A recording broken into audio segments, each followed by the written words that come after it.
নিজে তো ধনঞ্জয়ের ক্যারেক্টার করে বিখ্যাত হয়েছিলেন। একবারও কি মনে হলো না যে হ্যাঁ, এই সাধারণ মানুষগুলোই তো আজ আমাকে একটা জায়গা করে দিয়েছে, তাহলে কেন আজ আমি তাদের থেকে সরে আছি শুধুমাত্র নিজের স্বার্থের কথা ভেবে? একজন অভিনেতা হিসেবে আপনি নিজেকে দাবি করেন। আসলে না, প্রকৃত মানুষ হওয়াটাকে খুব জরুরি। সাথে নেই পাছে নেই হঠাৎ করে একটা মন্তব্য করবেন, সাধারণ মানুষকে বোকা বানাবেন, বোকা বানানোর চেষ্টা করবেন, অথচ সাধারণ মানুষের মাথায় হাত বুলিয়ে টিআরপি বাড়াবেন, আর সাধারণ মানুষ কিচ্ছু বলবে না। সেটা তো হয় না। কোথাও না এই তিলোত্তমা মেয়েটিও কিন্তু আপনাকে হয়তো রেসপেক্ট করতো অভিনয়ের দিক থেকে। নমস্কার দর্শক বন্ধু, আজ যে ব্যক্তির ভিডিও আপনাদের সামনে আমি দেখাতে চলেছি, এই ব্যক্তিকে আমরা প্রত্যেকে চিনি। তিনি আর কেউ নন, তিনি হলেন টলিউডের বিখ্যাত অভিনেতা অনির্বাণ ভট্টাচার্য। তিলোত্তমা হত্যাকাণ্ডের যে আন্দোলন, সেই আন্দোলন ঠিক তার কাছে কীরকম মনে হয়েছে, এই বিষয়ে তিনি একটা সাক্ষাৎকারে কিছু কথা বলেছিলেন। যদিও এই আন্দোলনের সঙ্গে কোনোভাবেই তাকে দেখা যায়নি, তা সত্ত্বেও তিনি যে কথাগুলো বললেন, সেই কথাগুলো আপনাদের একবার শোনাই, চলুন। একটা ফেইল্ড এক্সারসাইজ অনেক দিন ধরে চলছে। মানুষ খুঁজেছে মানে তোমাকে রাস্তায় পাইনি বা তোমার কোনো কথা শুনতে পাইনি বা সোশ্যাল মিডিয়া অল্টারনেটিভ বক্সটা থেকে বেরিয়ে এসেছি, বক্সটাতে ঢুকবো না। বক্সটা ইউজলেস বক্স, পরিশ্রম, লেবার, বক্তব্য দিয়ে কিছু হবে।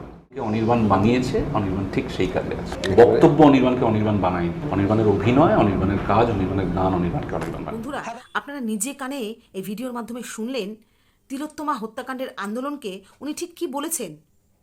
ফেইল্ড এক্সারসাইজ, অর্থাৎ ব্যর্থ প্রচেষ্টা। আচ্ছা অনির্বাণ বাবু, আপনাকে কতগুলো কথা বলি। এটা যদি ব্যর্থ প্রচেষ্টা হয়ে থাকে, তাহলে সঠিক প্রচেষ্টাটা কি?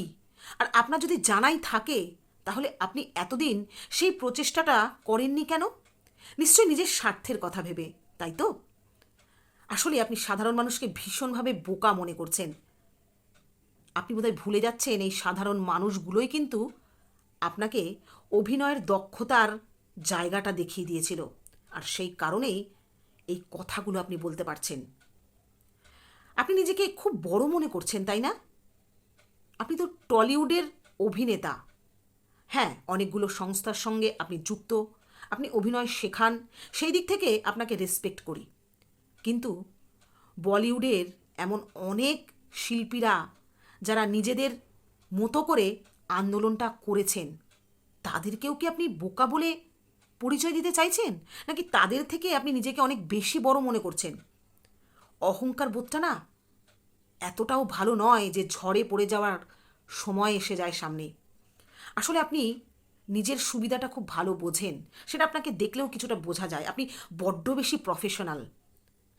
যদিও আপনি অভিনয় শিখেছেন এবং এখন শেখান, সেই অর্থে অভিনয়ের যে আরেকটা রূপ, শিল্পত্বকে, সমাজের পরিস্থিতিকে তুলে ধরা এবং শিল্পী সত্তাকে তার আবেগ, ভালোবাসা সব কিছু দিয়ে ধরে রাখা, এটাও কিন্তু কোথাও না কোথাও অভিনয়ের একটা অংশ।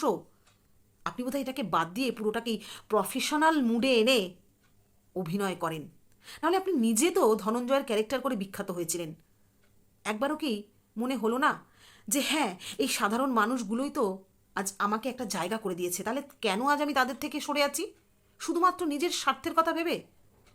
একবারও ভেবে দেখেছেন এরকম কোনো সমস্যা যদি আপনার পরিবারের কারোর সাথে হতো, তাহলেও কি আপনি এরকম টাইপের কথা বলতে পারতেন? আপনি কি বললেন যে মুখে বললে হবে না, কাজে করে দেখাতে হবে। কি কাজ করতে হবে বলুন না? একটা সাধারণ মানুষ, আমাদের মতো ছাপ পোষা ঘরের মানুষরা হাতে পিস্তল তুলে নেবে, হাতে তলোয়ার তুলে নেবে, নাকি হাতে বন্দুক তুলে নেবে?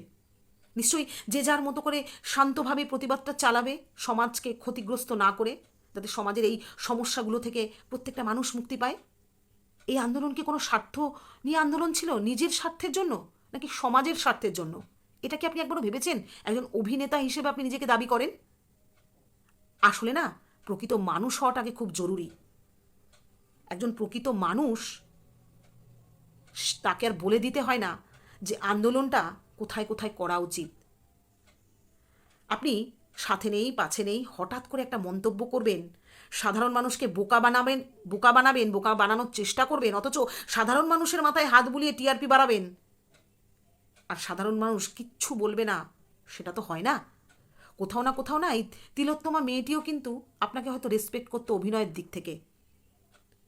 আসলে আপনাদের মতো মানুষরা না রাস্তায় পড়ে থাকা কোনো অসুস্থ মানুষকে দেখলেও পাশ কাটিয়ে চলে যায়, জানে এদের পেছনে এখন পড়লে নিজের কেরিয়ার নষ্ট হয়ে যাবে বা নিজের গন্তব্যস্থলের সময় নষ্ট হবে। কিন্তু একটা জিনিস আপনি ভুলে যাচ্ছেন, সত্যের জয় কিন্তু হবেই হবে। আজ আপনার যদি জানাই থাকতো যে সঠিক উপায়টা কি, আপনি নিশ্চয়ই বলতেন। আসলে সামনে আপনার একটা সিনেমা রিলিজ হতে চলেছে, সেই সিনেমাটাকে যাতে মানুষ দেখে, নিজের করে নেয়, সেই জন্য নিজের উপর লাগা দাগগুলোকে আপনি হালকা হালকা করে মোছার চেষ্টা করছেন। এত সহজ নয়, বিশ্বাস করুন। কারণ এই আন্দোলনের সময় সাধারণ মানুষ বুঝে গেছে কোন কোন মানুষগুলো সমাজের জন্য কাজ করে। তাই আপনার এই ভুল ধারণাটা আপনার ব্যর্থ প্রচেষ্টা, ফেইল্ড এক্সারসাইজ। যাই হোক, আমি জানি আপনার আমার এই কথাতে কিছু যায় আসে না, ঠিক তেমনই আপনার বলাতে আমাদের মতো সাধারণ মানুষের কিছু যায় আসে না। তবে সাধারণ মানুষ যে বোকা নয় সেটা আপনাকে বোঝানো খুব জরুরি ছিল, তাই আজকের এই ভিডিওটা। যাই হোক, আমার বন্ধুদের এই ভিডিও কেমন লাগলো, আর এই ভিডিও এতটাই শেয়ার করুন যাতে যার উদ্দেশ্যে এই ভিডিও করেছি সেই পর্যন্ত পৌঁছাতে পারে, তার যেন লজ্জা হয়। কারণ সেও নিশ্চয়ই কোথাও না কোথাও অভিনয় শেখান কোনো না কোনো ছেলে মেয়েদের।